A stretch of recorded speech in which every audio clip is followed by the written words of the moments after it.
shuffle if both teams go 1-1. So we'll have to see how this matchup plays out. It's the Unicorns that own the head-to-head. 1-0. So for Gambit, in the case of a tiebreaker scenario, they would want this win to make it more likely to get fourth or force that tiebreaker game. Yes, indeed, they will. Added benefit for them here. Cassiopeia taken off the table for PowerOfEvil. Diana is also banned. Has been making a bit of a resurgence lately. We'll see what Gambit taken as next. It's going to be Kog'Maw. So Lulu's still available, as is Rek'Sai, Nidalee. With the Sejuani gone, you have to feel those are the jungle champions that Kikis or Diamond will be looking at. You might see another one of those Gragas's, Gragasai. Grungles, let's go that one. There we go. Which did very well in Challenger Series last night, did very well earlier today. And I also want to see whether or not Pinoy is going to get his hands on Kalista if he wants to play that again. It worked for Freeze earlier today, it's worked for Pinoy in the past. Well, Hecarim is the one that they are going to ban on Gambit's side last. This is going to prompt the Nidalee hover here. We'll see if Kikis does want that one. It looks like he does. It's a takeaway from Diamond, too. Not really surprising.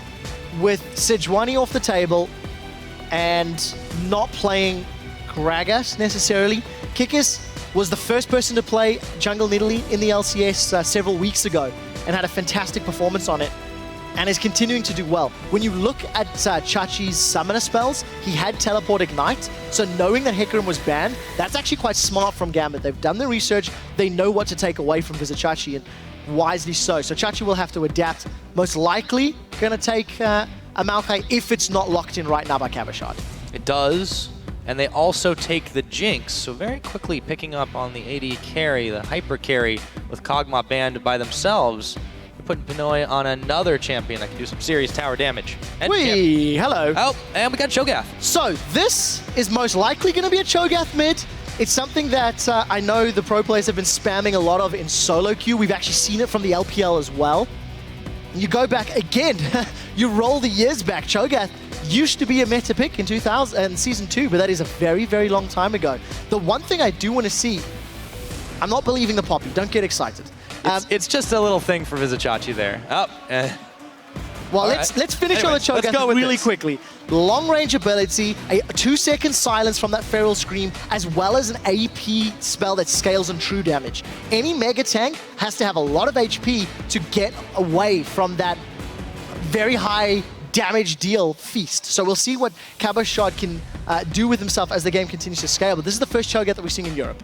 Crowd is very disappointed that it's not an Urgot, but it will be a Vi for Diamond, and we see the Thresh locked in as well. What do Unicorns answer with here? Yes, we are getting to see the Cho'Gath, as you mentioned. So already even more diversity in this week number 9. And the Vi is an interesting one, because Vi is a champion that has not been played by Europe. You know, we're seeing so many other junglers. North America has been playing an excessive amount of Vi over the last few weeks, and I've spoken to Leviathan a couple of times, and he's touched on the different tiers of jungle champions, and he has raised that, you know, Vi as a jungler is underrated by the European region. So we'll see what Diamond can do. Lots of engage, lots of power to lock down, especially against a Nidalee, against a Cho'Gath, so you can get past Nidalee's mobility as well as Cho'Gath's silence and knockup. So I think it's a smart pick, and it'll also play into Diamond's playstyle. He has been one of the primary engagers for Gambit, and will make those double dive buddies with Maokai super effective. We've got a Graves for Vardags, and also there is a Fizz locked in for the Unicorns of Love. Should go over to Vizicsacsi. So yeah, back to the Vi though. Diamond has had the one game on it. They did win this one, but I agree, it is definitely an underutilized pick here in Europe. And I want to see what they can make use of it with, because there are so many squishy targets they can blow up if they get the Assault and Battery. And yes, Spart is enabled. From the Troll King himself, Eddie always trolls. Betsy, the question is, what does he want to play into Cho'Gath? Does he want to play Ahri? Does he want to play Ezreal? Does he want to play something safe? Or, you know, how confident is he feeling? Last week, when Gambit took down Elements, they had Jinx, Thresh, Ezreal as their primary combat. I'm thinking that's when they're going to go towards. With the very strong front line of Vi plus Maokai, they had the option to go double AD, have decided against it. Gonna go for the damage deal from Ahri and mobility instead. And for Gambit, it's a very standard composition. You've got Ahri that wants to flank, via Maokai lock somebody down, allow Jinx to get that super mega death rocket off. For PowerOfEvil on this Cho'Gath, he has to land his ruptures. He has to silence Betsy the moment Betsy jumps in with Feral Scream and hope that Chachi and Kikis can blow him up. Because if he doesn't, there is so much dancing and diving from Gambit, they can get around that zoning power of Cho'Gath.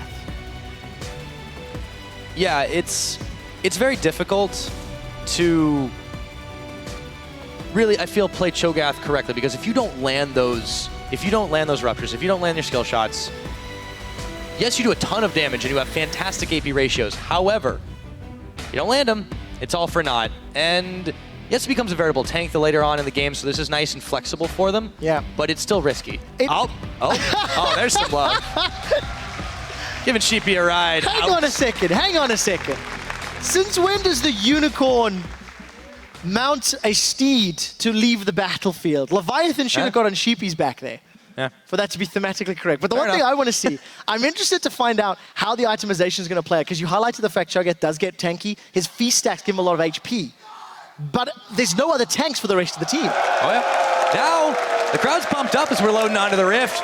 Why don't you guys at home go ahead and tweet us at LOL Esports. Let us know who you think has the edge in this playoff preview. The hashtags UOL win or GMB win. Get on that Twitter. But for now, the game is starting off. Battlecast Cho'Gath in the mid lane. Oh, I hope he drops the beats. I'm so looking forward to that. Built stereo system. He does. It's good speakers. But this is, of course, the question. I remember, I'm trying to remember who tweeted it. Oh, it was Defisho again, actually. He was complaining about the potential of a Cho'Gath mid because of the proficiency of jungle tanks and how many jungles we're seeing top lane. It would have given us these massive drawn-out team fights where you could just out-sustain your opponents by having this beefy team comp. PowerOfEvil, for the moment, 37 AP, not really got a lot of tank stats and already skilled that Feral Scream, so we need to see how he handles himself in lane. Yeah, and a lot of the Cho'Gaths we have been seeing in Hylissang games, they really like to max that Feral Scream early on, whether it's jungle, whether it's mid.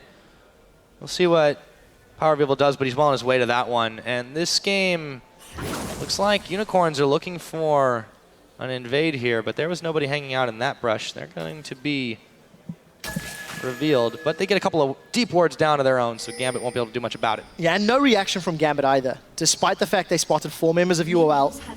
Pinoy had already started backing. Maybe predicting this lane swap, in fact, because you can see Eddie and Pinoy both moving towards this top lane. So we're going to have top laners chilling out in the bottom half of the map. At least that's my assumption for the time being. Looks like that's the case.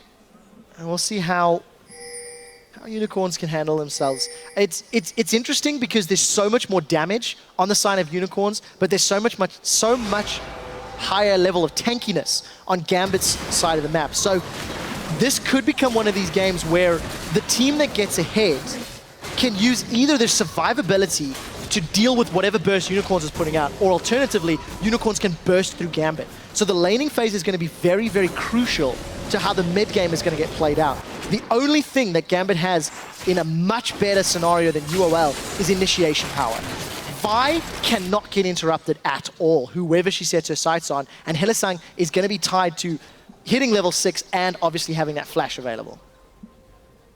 It's going to be very dependent on that if Unicorns can set up the right fights. Kikis is going to get a little bit of his counter jungle on. Leaps over to the red. And if anybody watched the previous game, Kikis is doing what Frederick should have done.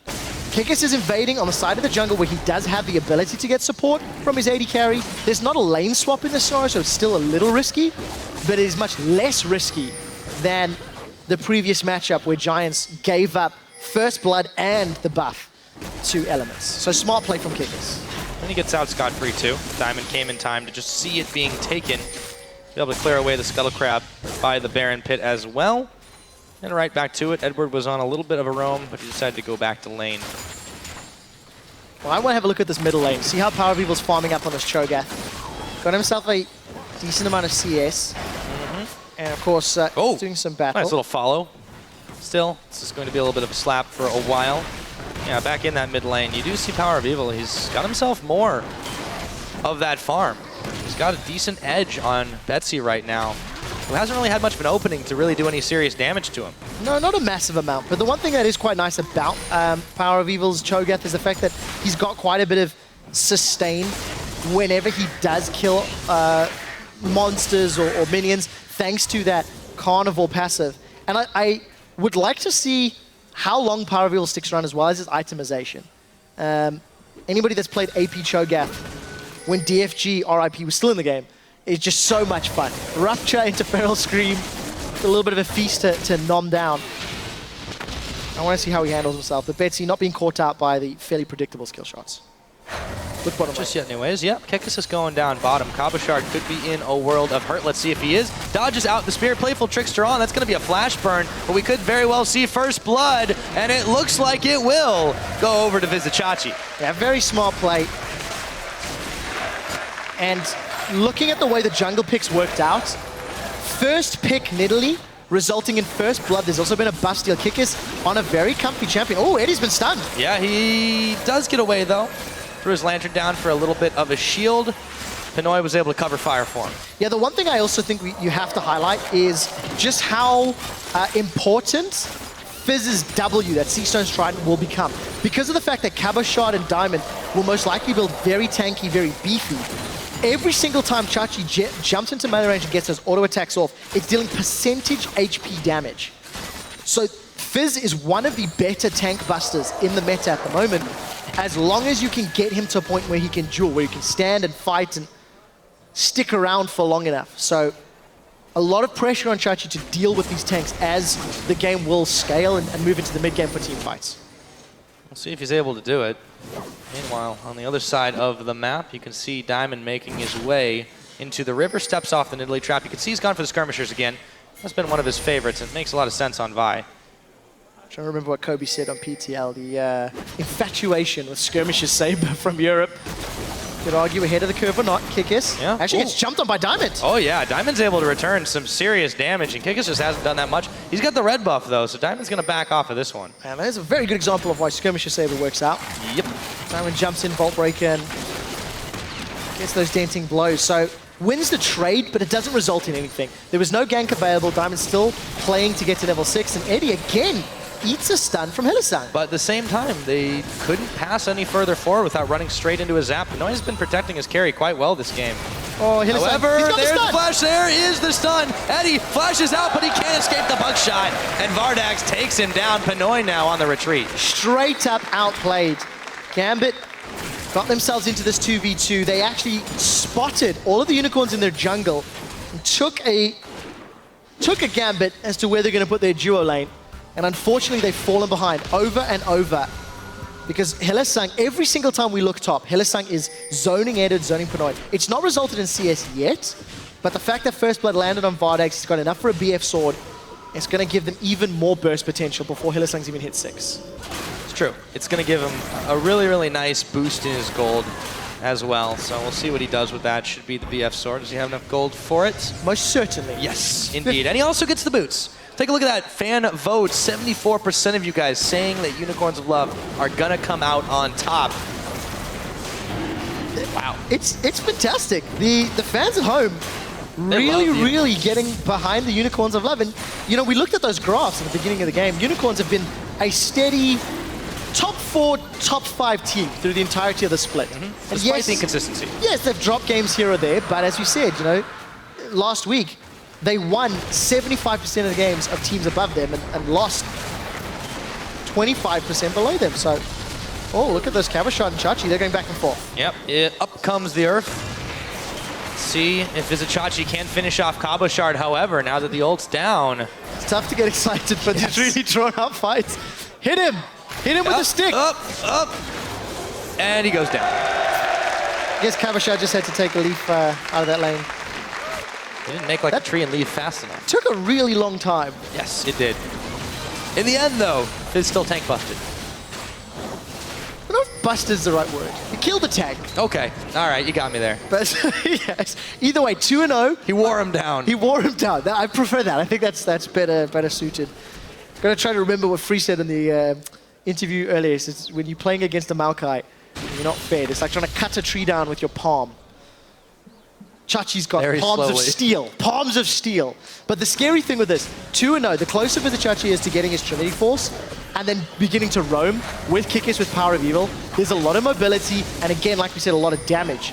Cabochard working his way towards this Righteous Glory, looking for more engage, and Chachi and PowerOfEvil, they're just diving in. Yep, PowerOfEvil, he got the Rupture, but it's still very, very hard to take down the tree. Throws on the Vengeful Maelstrom. Chachi's a little bit low to try and get involved in this one. Meanwhile, in the back of it, everything's going a little bit crazy as Diamond picks up Hylissang. There's a Twisted Advance onto Chachi. Can he maybe pick one up? Oh, the Feast! Whoa. But he won't get the kill, and in comes Betsy for cleanup duty. It looks like he can get himself a double kill. Kikis is going to be able to get away. Here but the Unicorn Diamond. stayed oh so long. Diamond coming in. Not enough damage to get it. And Leviathan is just freaking out. Yeah, he's not happy with that one at all.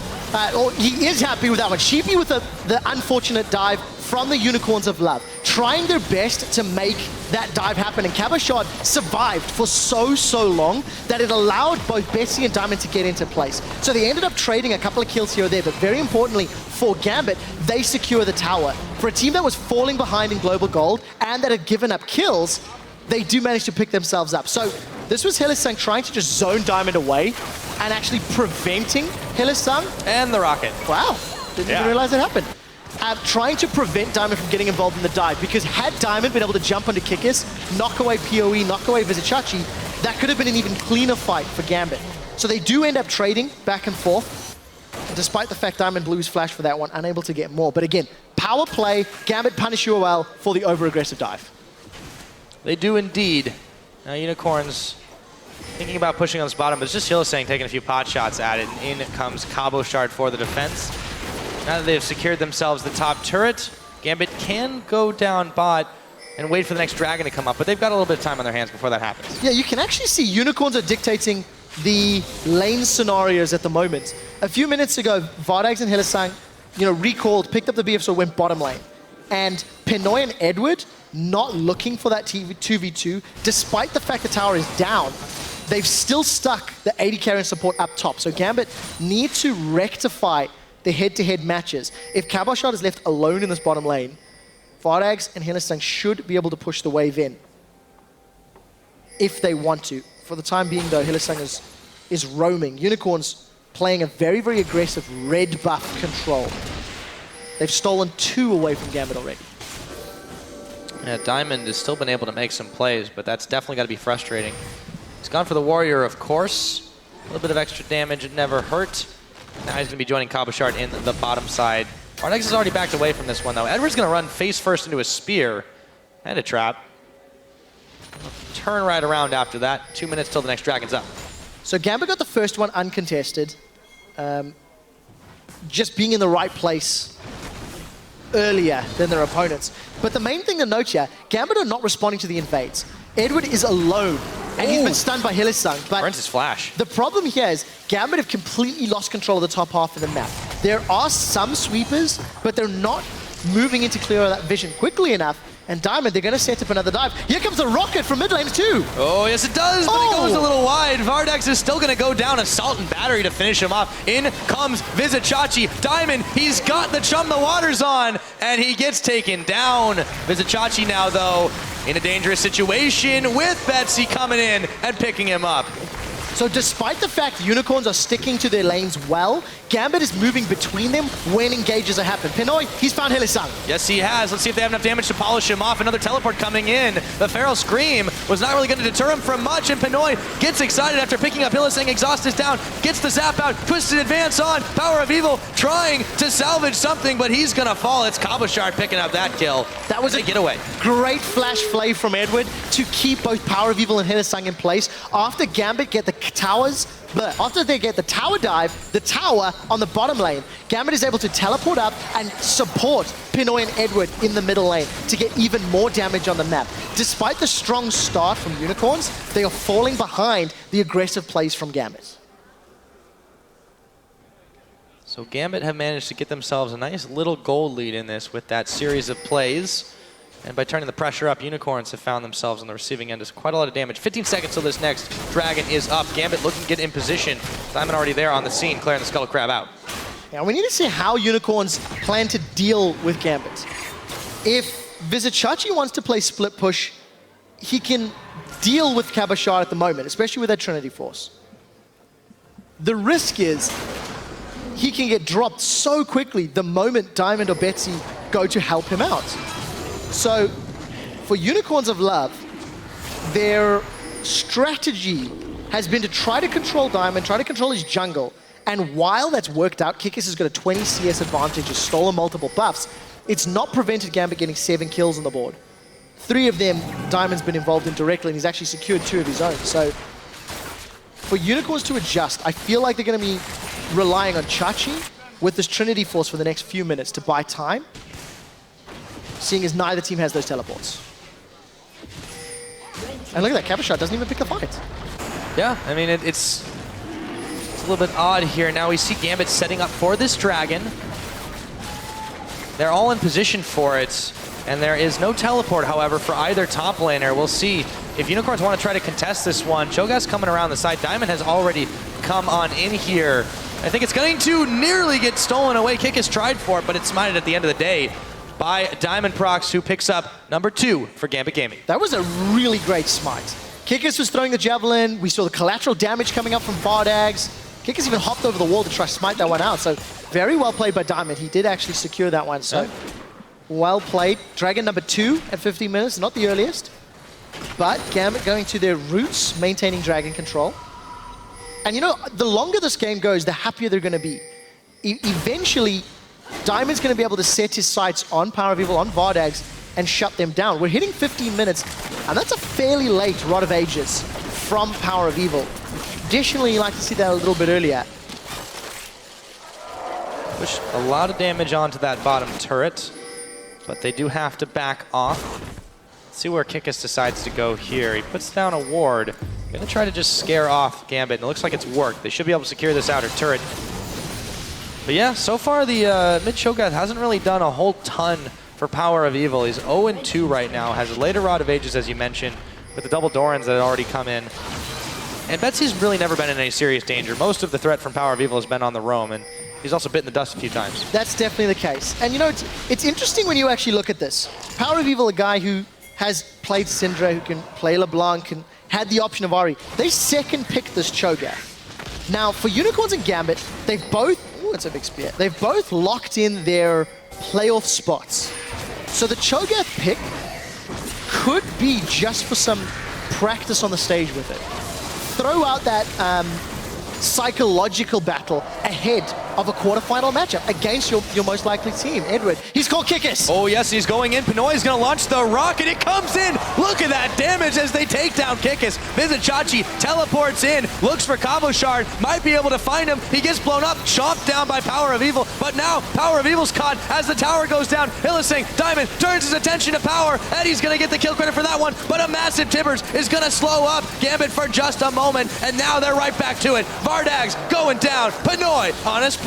Oh, facepalm indeed from the Unicorns of Love. They got caught out. They trade 3 for 2, but lose the tower as well. So Gambit come out very far ahead in that particular engage, and I just love the initiation.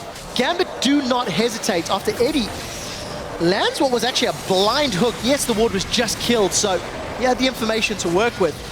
Diamond even hopping over the wall with that assault and battery, but look how quickly Cabochard got melted.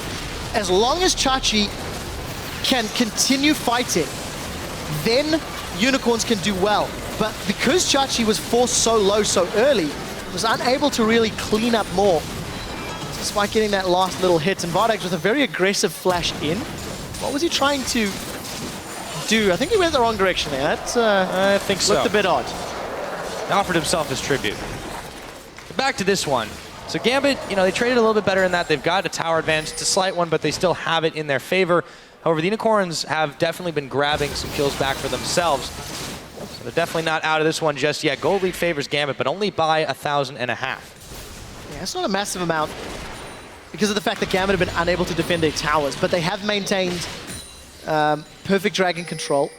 Only 2 of the game thus far. And I'm still, you know, just going back to that point, playing the Cho'Gath, maybe just showing it off a little bit, making your opponents think, is it a possibility? Is it something we should even consider in a best-of-5 scenario?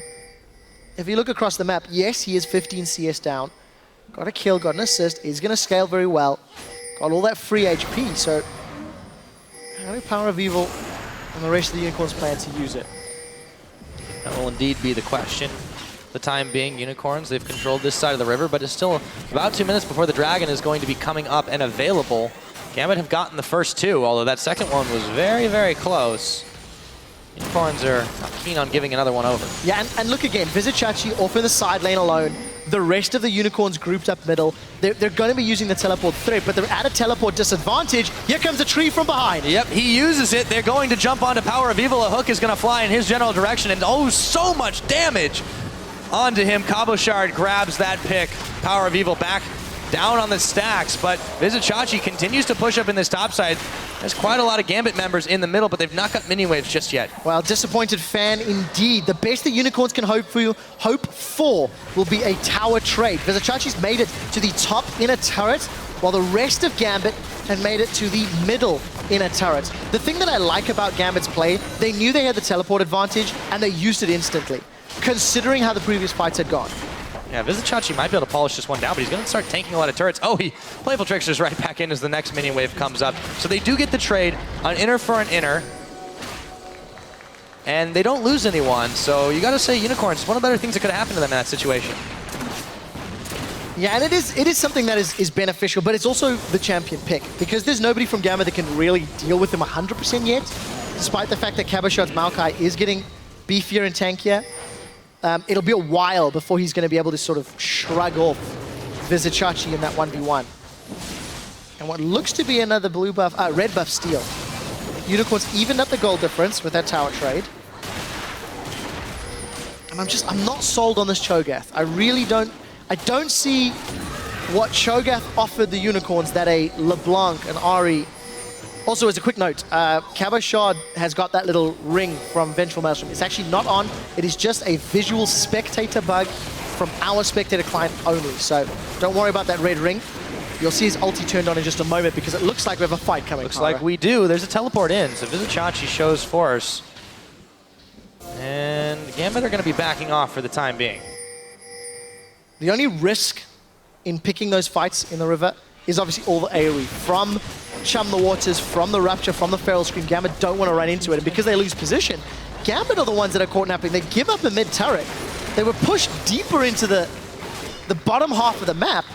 And Unicorns, with complete vision control of the Dragon Pit and River, can just peel backwards and bait Gambit to come to them. Force Gambit to mostly blindly check into Hylissang, into PowerOfEvil, or even into Vizicsacsi. This could get risky. Gambit look like they want to pick the fights. But there's a lot of damage here on this Dragon. It looks like they've just managed to juke it out, but now can they get away? Gambit, they're not offering any battle right here.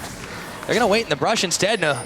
Spear's going to come in and connect on Betsy. Here we go. The chase is on as Cabochard moves in, Twisted Advance after he pops the Righteous Glory. Betsy, a lot of damage there. The rocket's coming in on PowerOfEvil. Cabochard is going to be the one to pick that up, but Betsy trying to get away. However, he's shut down finally at the end. The tick of Ignite was the thing that did it, and now Cabochard picking up a double kill, but Eddie's caught. It's a shutdown as Vardags picks up Pinoy. Edward, he is going to go down. They didn't even need the spear. And a 3-for-2 trade this time for the Unicorns. Gambit unable to find the right targets. Cabochard, while he did initiate onto PowerOfEvil, the rest of the damage dealers of the Unicorns Alive split up. They were not really a threat. And thanks to the fact that PowerOfEvil has a ton of HP to burn through from all of those feast stacks, he just took such a long time to go down. Notice Vizicsacsi still sits in the river, and then he engages the moment you see Diamond, Pinoy, Edward in the pit. So Chachi's trying to zone away. Yes, Gambit were decisive, but they need to deal with more than just PowerOfEvil. PowerOfEvil has got a spell reel. He can get off 2 spells in a feast in that short space of time. Focus Kikis, focus Vardags, who can offer more, and then go for PowerOfEvil. They need to prioritize the other damage dealers before the Cho. I agree with you on that one. Gambit, you know, they had a chance to really take that fight quickly and handily, but I think they focused too much on what was right in front of them. It got a little bit greedy, and they paid the price for it big time. Yeah, I mean, if you look at it, Rupture, 9-second cooldown. Feral Scream, 13-second cooldown. PowerOfEvil doesn't have a champion that's going to get a multi-spell reel, multiple spells in the course of one team fight. And it's not as hard to dodge them either. Yeah. Don't get in range for Feast, move out of the way for Feral Scream and the Rupture, and you're fine. So in this case, they've been ignoring Vizicsacsi. They've allowed him to get very well on a roll as a rocket comes in. Check him out. It's just scouting rockets. Yes, as it launches itself into the stratosphere. So successful, because it scouted and found out nothing was going on. The thing that I'd like to see from Betsy more often is trying to find that flank. Some better warding from Gambit to allow Betsy and maybe even Diamond to come in from the side, shut down Vardags early, and then allow Gambit to focus down Vizicsacsi or Kikis. Because they are the threats. The 2-5-2 Cho is not fantastic. I mean, boots of swiftness. PowerOfEvil doesn't want, he doesn't like being slowed. No, not at all. I'd love to see a Wit's End. Go really old school. Just get those Vorpal spikes spam over. Last time we've seen a Wit's End built professional. Honestly, I don't know. But the last time I saw Wit's End on Cho'Gath was Season 2. Ah. Because that's totally relevant right now. Of course. Definitely. As a Cho'Gath in the game, anything is possible. QuickShot. And anything is always possible for these unicorns. We'll see what they can do next. The gold is actually swung in their favor by just a little bit. And Vizicsacsi, the man in the bottom, he's really making a lot of that happen. Splitting now on the bot, he's going to force the attention of Cabochard, while the rest of Gambit is at play in the middle. Yeah, Vizicacsi's just been playing that side lane threat. He's got no teleport available for a little while longer, whereas Cabochard does. So if unicorns overextend like they did 6 minutes ago, then Cabochard's going to TP in from behind and punish with an engage. So for unicorns, it's just play stall, wait until Chachi has got his summon spell available, and then look for the engage. Oh. But Chachi's going to break the tether. Yes, he does, but he's going to get hooked in this time, as the Chum the Waters doesn't do much of anything, but now Gambit had to be careful to get out of this. Eddie is a little bit low, but Gambit, they're taking this numbers advantage to its logical end. Betsy picks up Vardags, 2 for none, just like that, and they're looking for quite a lot more if they can find it. Very, very well played from Gambit. Cabochard TP'd in. What more can they get? Forcing Chachi to go down by just running him down. You did see how the Assaulter Battery can get broken by the Playful Trickster, yeah. But it simply wasn't enough. Because of the fact that Eddie was in place, he landed the hook the moment Chachi tried to get away. It just allowed Gambit to take down the damage threat, and that meant that Unicorns of Love didn't have cleanup. It's Kikis and Chachi that are the cleanup. Vardags and PoE that want to try to get some burst down, and then allow, you know, the top lane and the jungler to run through and pick up those kill credits. So Gambit getting themselves a bit more of a favorable position in that. A couple of kills. Let's see what they do next. Hovering around this middle. It's still about a minute till the next dragon's going to be available. For Gambit, the way that they're going to crack into Unicorn's base has to be either through 5 dragons, through a Baron. A little bit of a bromance going on there. Hey, they're on TV. The problem that Gambit has is there's so much wave clear from the Graves and the Cho'Gath. If they try to siege, yes, Jinx with her rockets from Switcheroo can probably get a couple of autos every now and again, but you never want to be at threat of Chum the Waters or Flash anti-engage. So Gambit are not going to play the siege game. Gambit also cannot really deal with Vizicsacsi one-on-one, so they can't really play the split push game either. We're in for a long one because I think the only way that Gambit can really set themselves up is to go for those dragons or barons. Chum the Waters lands now. Unicorns, they've got some backup there. Kikis throws a heal onto Vizicsacsi. Make sure he's nice and healthy. Skull Crab goes down. 20 seconds till the next dragon. Diamond thinks about going in, but there's a lot of unicorns there. There is, but it's again very important. You can actually see firsthand how important that challenging smite is. Because Vizicsacsi through Chum the Waters got a bunch of auto attacks, and yes, they traded back and forth a lot, but Diamond did not just get insta-gived by a Blade of the Ruin King Triforce. Of course, he does have a Warmogs to burn through as well, so there's a lot of hit points. Speaking of burn through, this dragon's starting to go down pretty quickly here. Gambit, they have to move up if they want to challenge for it, but the Timbers is down. Betsy, he's going to have to Spirit Rush away. Vizicsacsi now the target, as he was the man in front. Betsy goes in, but he gets chomped by a Cho'Gath, who throws down the Zanya's Hourglass, and they've caught his attention after the fact, but can they win the fight? PowerOfEvil goes down, but Noi gets the kill credit for that one as Cabochard was keeping everyone else's attention. Unicorns of Love are blinking health bars in this, but can they get away? Vardags in the brush trying to stay away from Diamond, but he's not doing a good job. He goes down. Pinoy picks up another. Kikis, the last unicorn standing. He's going to eat a zap, and it looks like it's a matter of time here, QuickShot. They should be able to secure him down. Twisted advance. He's going to buy a few more seconds of life, but down he goes. That's the ace, and Pinoy picks it up. Exquisite team fight from Gambit, despite the fact that Betsy dashed into a true damage feast to die. Gambit just ran down the targets. They dealt with Vizicsacsi so well. And you noticed Chum the Waters wasn't available. So look at the burst that Betsy took just from that Sea Urchin strike. But it was not enough. Cabochard tanked up 4 members, eventually 3 members of Unicorns of Love. And because Cabochard was keeping them all busy, it allowed the damage dealers from Gambit to focus Unicorns and just win a very, very clean fight. 7-1-7 on Pinoy's Jinx. He's got 1,600 gold to spend. That is a terrifying, terrifying hyper carry that Unicorns have to try zone out, or in their case, Unicorns have to flank. They do indeed. This time, Gambit, yeah, a few mistakes there, and they managed to grab just about everything, including the Dragon. There was a teleport in for Vizicsacsi that tried to stop it. He's also trying to steal away the Gromp, but he thinks better of it after the fact. Unicorns maybe looking a little bit shaky after that one. Let's see what they managed to do next. It's interesting though, right? Because Gambit actually, they got the lead early, and then they lost the lead to some, great team fights from Unicorns of Love. Now Gambit have re-secured the lead at 30 minutes, 3,000 gold. But they still have this difficulty. How do they deal with Fizz? How do they siege? And at the moment, there is no answers there. Gambit's warding has not been necessarily super great. They've not been able to find flanks. But we touched on how important Dragons and Barons are. And when the entirety of Unicorns of Love is in the bottom lane, Gambit will trade Baron. Remember, empowered recalls should get them back quick enough to defend the inhibitor. Unless Kikis decides to go all in and try interrupts. Oh, Betsy is there. And there is Kikis going down. Meanwhile, back to the bottom side. Vizicsacsi moving in on Cabochard. Diamond was there as well for the defense. Chum the Waters not going to hit where they wanted to. Vardags assault and batteried up, and he's taken down. Cabochard comes in. Pinoy, he's going to flash forward, looking for even more. They turned their attention. They forgot about Hylissang for just a second, but they didn't even need to worry about it. Pinoy, he's got something more important. He has some fish food on the menu. A triple kill comes in for Cabochard. Pinoy still on the hunt. Vizicsacsi, the last Unicorn standing again, and he will make it out. But Gambit have taken another massive fight, and they've got Baron now. Yeah, and you have to think that Unicorns felt Kikis was going to be able to interrupt and stall just a little longer. Betsy was able to put so much damage down, and 4 members of Gambit recalled. So Unicorns were caught unaware. The inhibitor turret dropped to about 50%, 20 seconds left before PowerOfEvil is back up, and all of the wave clear from UOL is in their mid lane and AD carry, who were not available for this fight. Gambit needed the objective, they found it, and now they've got supers in the middle lane. If they want another tower, they can go top as well.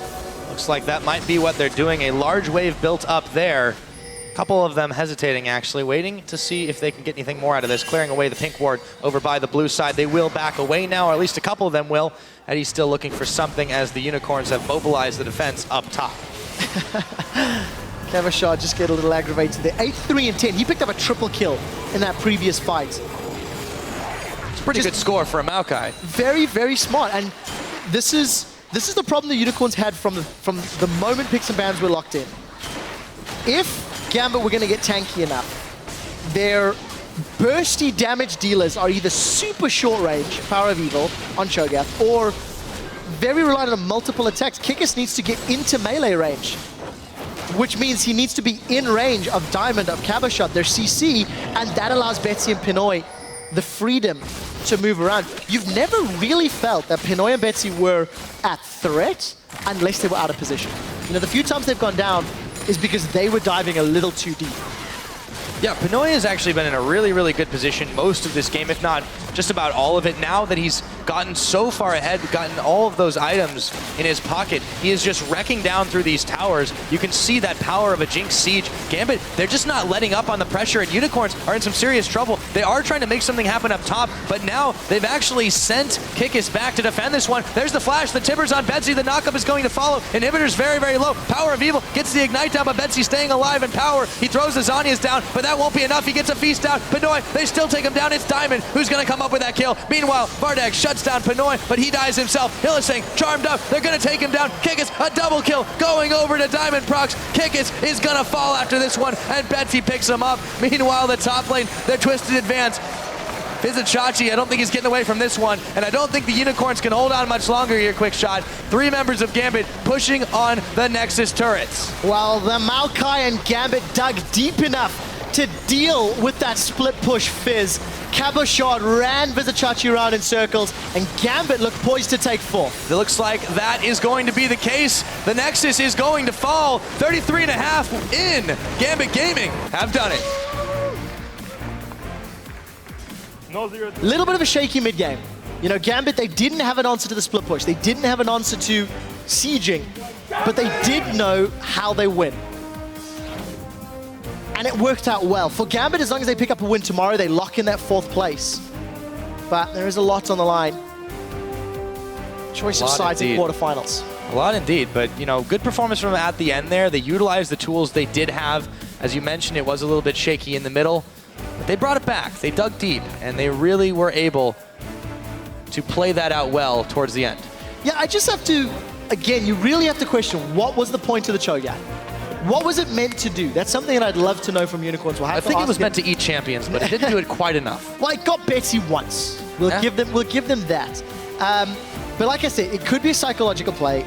In terms of the team comp, there was a lot of pressure on Vizicsacsi split pushing, and it worked for a time, but it didn't pull enough threat. And the problem was, when Vizicsacsi was split pushing bottom lane, the rest of Unicorns pushed up super deep without clearing up vision and got engaged upon by Cabochard. So yes, the play was right from Chachi to push, but the rest of the Unicorns needed to be more defensive and not run the risk of being engaged upon. Yeah, well, if they did want to test something out, that was the chance for them. They had already locked in that playoff spot. However, this won't necessarily help their seeding too much. You can see Sheepy talking it over with them in the post game. So, you know, we mentioned this is likely a preview, but I feel like every game with Unicorns is going to be very different from the last. Yes. So I don't know how much you can even take from that other than it was a bit of a strange series of events. This was Unicorns being Unicorns, and this was also Gambit being Gambit. To explain, Unicorns very inconsistent in their performances. They really did not have a particularly impressive game, but they also had an interesting pick and ban. So you could discuss the reason they faltered maybe from champion picks. For Gambit, on the other hand, they had a strong early game. The first few minutes was decent. Despite giving up first blood, they found kills, they tower dove, they got themselves an advantage. But then their team composition had inherent weaknesses. The main thing is they knew that. They were playing for Dragon Control, they rushed to Baron, and the moment they got Baron, the game was over before Baron buff ended, so within 3 minutes. Yeah, and you know, there was a lot of trouble, especially in the early game, and of course in the mid, dealing with Vizicacsi's Fizz. They were able to find a solution to it, and the solution was, don't get anywhere near him with your squishies, and just let your tanks tango with him, and you know, at the end of the day, they were able to outscale. Yeah, exactly. And this does set up tomorrow's games quite interesting. Gambit play SK, and Unicorns of Love play H2K, so those are both very difficult matchups. And if you assume Unicorns maybe beat H2K, who have not been looking great recently, and SK beat Gambit, you've actually then got this tie in terms of the head-to-head, I believe, with Gambit picking up that win. So there could be a battle for seeding in this part of the table, despite the fact the teams are locked into playoffs. Yeah, we could very well see it. I mean, nothing is 100% certain except for at the very top, and that's just about it. Everything else is still up in the air going in for the last day of week number 9. So I'm really excited to see how the rest of this one goes. But for now, I feel like, yeah, Unicorns, they've always been that team that wants to experiment whether or not it works. They believe in the scientific process. So for Gambit, though, evening out the series, getting themselves in a better playoff position after having such a rough start to the split, you've got to think this is a really, really good feel, even though they struggled at Katowice, they struggled in recent weeks. Oh, for sure. I mean, you look at the win over Elements last week. I mean, Gambit and Elements, formally aligned. That was one of the most anticipated, most watched matchups. Yes, it's different players now on the Gambit roster, but it's still very exciting and a lot of history. The core feel of Gambit, too. That's what's really important about it. Exactly. That strong win with this, I would say, intelligent victory because of how Gambit read in-game. They itemized effectively, they picked the fights as the game went on, better and better. I think it actually sets them up very well. What I think it also does is it shows the threat of Vizicsacsi on Fizz. I don't really care about Cho'Gath, but I think Vizicacsi's Fizz has to be a consideration. If you want to run double tank, if you want to run that, and you don't want something to get in the way, maybe you can start taking that off the table. You can never predict, and despite the loss, you can certainly never ban out the Unicorns now for a close